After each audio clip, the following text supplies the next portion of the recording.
In 1996, Nokia built a touchscreen smartphone with internet access, a camera, and an app store. It looked like a device from the future. The iPhone would not arrive for another 11 years. Nokia did not kill that product. They released it. They just had no idea what they had built. And that single failure of imagination set in motion one of the most dramatic corporate collapses in business history. At its peak in 2007, Nokia controlled 40% of the entire global mobile phone market. 1 in every 2 mobile phones sold on Earth was a Nokia. The company was worth $110 billion and employed over 100,000 people. By 2013, Microsoft bought what remained of Nokia's phone business for just $7.2 billion. Market share had collapsed to under 5%. The brand that dominated mobile for a generation had been erased in 6 years. Today, we are unpacking the Nokia story, how it happened, why it happened, and 3 things you can take from it that are directly applicable to your own work and business right now. Nokia was not born a technology company. It was founded in 1865 in Finland as a paper mill. Over the following century, it diversified into rubber boots, cables, and televisions. By the 1980s, it had moved into electronics, and in 1987, it released its first mobile phone. The timing was extraordinary. The mobile revolution was arriving, and Nokia was ready for it. Through the 1990s, Nokia did something remarkable. It took a product most people found complicated and made it simple. The phones were robust, the interfaces were clean, and the brand was warm and human.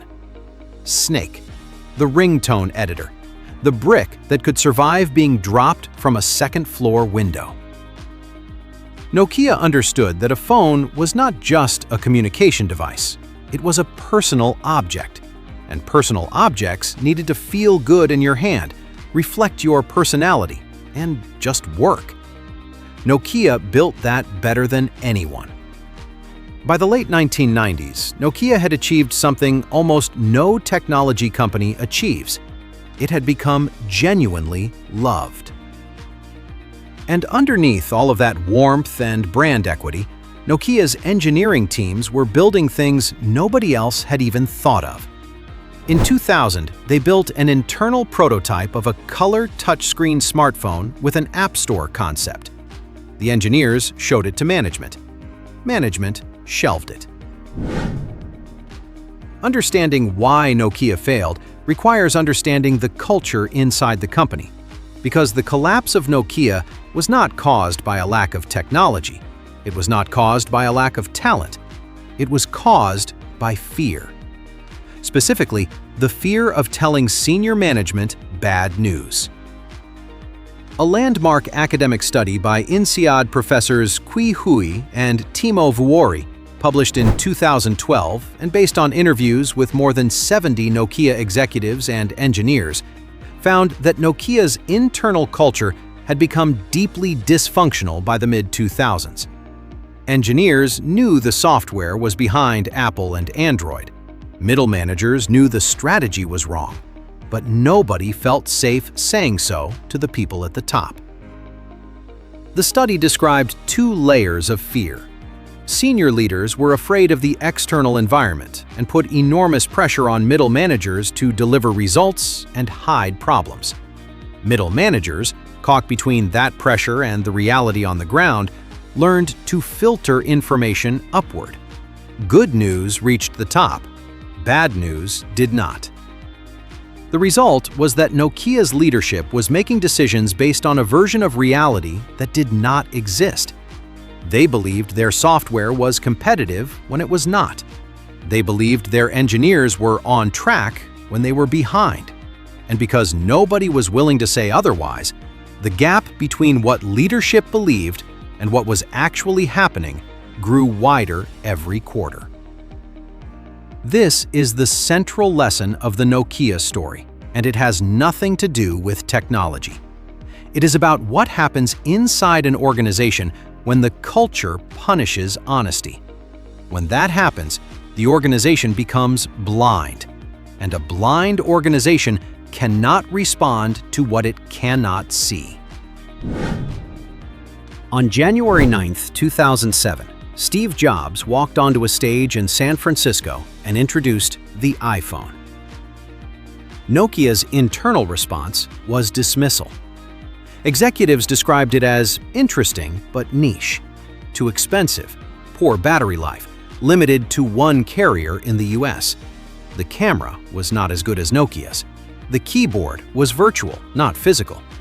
Their own research suggested customers preferred physical keyboards. Every single one of those criticisms was technically accurate, and every single one of them missed the point entirely. The iPhone was not competing on specifications, it was competing on experience. It was a computer in your pocket that happened to make calls. The entire premise of what a phone was had shifted overnight. Nokia was comparing the iPhone to a phone. Apple had built something that was not a phone. Nokia had the technology to respond. They had touchscreen prototypes. They had a smartphone platform called Symbian. They had manufacturing scale Apple could not match. What they did not have was an honest internal conversation about how serious the threat was. Instead, they accelerated Symbian development, which engineers privately knew was already a generation behind iOS. From 2007 to 2013, the collapse was systematic and fast. Android launched in 2008 and gave every manufacturer in the world a competitive smartphone operating system for free. Nokia was now being attacked from two directions simultaneously: Apple from the premium end, Android from everywhere else. Nokia tried to respond. In 2011, they announced a partnership with Microsoft and committed to Windows Phone as their primary platform. Stephen Elop, Nokia's CEO, sent an internal memo to all staff describing Nokia as a burning platform and calling for radical change. The memo was leaked. It was honest, urgent, and accurate. It was also 5 years too late. The Windows Phone partnership failed to gain traction. The ecosystem of apps on iOS and Android gave those platforms a gravitational pull Nokia could not match. By 2012, Nokia's market share had collapsed from 40% to under 15%. The share price had fallen by over 80% from its peak. In September 2013, Microsoft acquired Nokia's mobile phone division for $7.2 billion. Within 2 years, Microsoft had written down the entire acquisition as a loss. Nokia, for all practical purposes, was gone.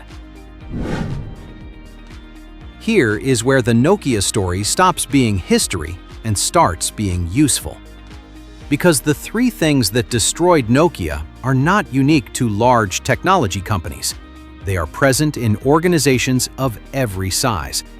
And if you can spot them early, you can fix them. Lesson 1. Build a culture where bad news travels fast.